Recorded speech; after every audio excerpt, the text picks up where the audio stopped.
Ya, pemirsa, rancangan Kanun Rencana Perlindungan dan Pengelolaan Lingkungan Hidup RPPLH Aceh. Kanun RPPLH juga menjadi dasar dan acuan bagi kegiatan pengendalian dan pelestarian lingkungan hidup di Provinsi Serambi Mekah ini. Kepala Dinas Lingkungan Hidup dan Kehutanan LHK Provinsi Aceh, Hanan SPMM menyampaikan, dalam implementasinya, Kanun Rencana Perlindungan dan Pengelolaan Lingkungan Hidup RPPLH Aceh menjadi dasar dan acuan bagi pemerintah Aceh dan instansi terkait, terutama dalam pelaksanaan program dan pelaksanaan kegiatan pembangunan dengan memperhatikan kondisi lingkungan hidup.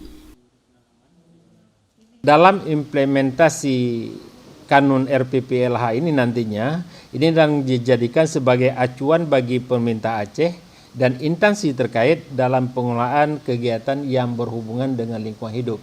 Jadi ini menjadi satu patron dasar-dasar pengelolaan kegiatan dengan memperhatikan kondisi lingkungan hidup. Kemudian juga ini adalah wajib dimuat dan diintegrasikan dalam RPJMA dan RPJP. Ini juga sebagai salah satu acuan bagi pemerintah provinsi dan pemerintah kabupaten nantinya. Rencana Perlindungan dan Pengelolaan Lingkungan Hidup RPPLH merupakan instrumen hukum dalam bidang perencanaan dan pengelolaan lingkungan hidup yang diatur dalam pasal 9, 10, dan 11 Undang-Undang Nomor 32 Tahun 2009 tentang Perlindungan dan Pengelolaan Lingkungan Hidup. Dari Banda Aceh, Tim Liputan Aceh TV melaporkan.